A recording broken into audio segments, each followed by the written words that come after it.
மகப்பா அடுத்ததாக உங்க அணியிலேருந்து என் அணியிலேருந்து இறங்க போற அந்த 2 கண்டஸ்டன்ஸை நம்ம வந்து வாத்திஸ் கிட்ட தான் கேட்டு தெரிஞ்சுக்க போறோம். ஸோ அப்போ வாத்தியார்கள்ட்ட போறோம்னா என்னோட டீம்ல இருந்து யார் இறங்க போறாங்க அப்படின்னு சொல்ல போறது வந்து பார்த்தீங்கன்னா நம்மளது ஷான் ப்ரோ. ஆஹா, நான் ஒரு ஆளை இருக்கிறேன். யாருன்னு பார்க்கலாமா? வா வேற மாதிரி பண்றாங்களே. He is taking the gun out. எல்லாம் கீழ தாழ்மான பகுதி பக்கமா நோக்கி போங்க. Oh my God.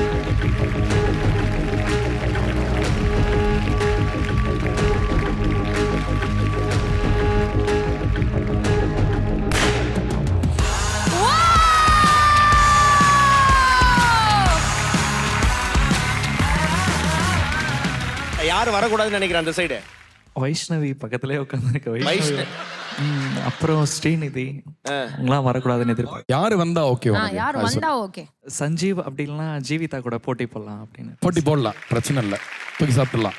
சாப்பிடலாம் ஓ சாப்பிடலாம். Okay, is ready for the fight. சரி, ஆடு வயிச்சு சாப்பிடுவாமா நம்ம சார் பையன். சார் உங்க டீம் தானே சொன்னீங்க. அப்ப சஞ்சீவ் ஜீவிதா வந்தா தூக்கி சாப்பிட்டோம்னா எங்கால இறக்க போறது? வருவோம். இல்ல நான் இங்க இன்னொருத்தரை இன்வால்வ் பண்ணோம். மனோ சார், நாம ஏன் போட்டி போடக்கூடாது? நீங்க ஒரு ஆளை இறக்குங்களேன் இதே மாதிரி. அப்படியா? ஜான் ஜெரோமுக்கே ஜெரம் வர மாதிரி ஒருத்தர. யா ஓகே தம்பி, சரியான போட்டி அப்படின்னு நான் ஒருத்தர் காட்டுங்க சார், காட்டுங்க. show them how it's done.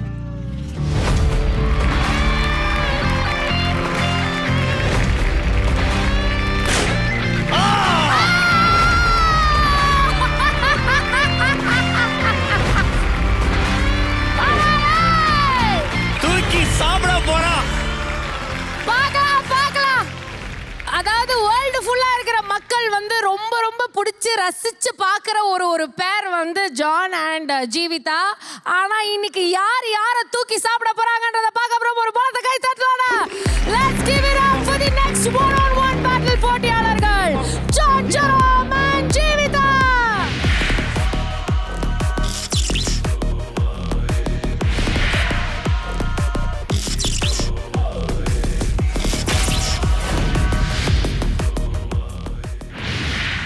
So தம்பி வந்து பார்த்தோன்னா தூக்கி சாப்பிட்ருவேன் அப்படின்னு சொன்னவங்களே எங்களுக்கு கொடுத்ததுக்கு ரொம்ப நன்றி மேடம். ஜீவிதா, நம்ம எப்போ வந்து ஒரு ஃபயர் ஃபெலோவா மாறினோம் அப்படின்றது யாருக்கும் தெரியல. நீங்க ஜான்லாம் வந்தா நீங்க ஒன்று வச்சிருப்பீங்கல்ல ஒரு மைண்ட்ல. இந்த ஏரியா அந்த ஏரியா எந்த ஏரியானாலும் நமக்கு பயம் இல்லைக்கா. நம்ம ஆட்டம் வெறித்தனமா இருக்கும்.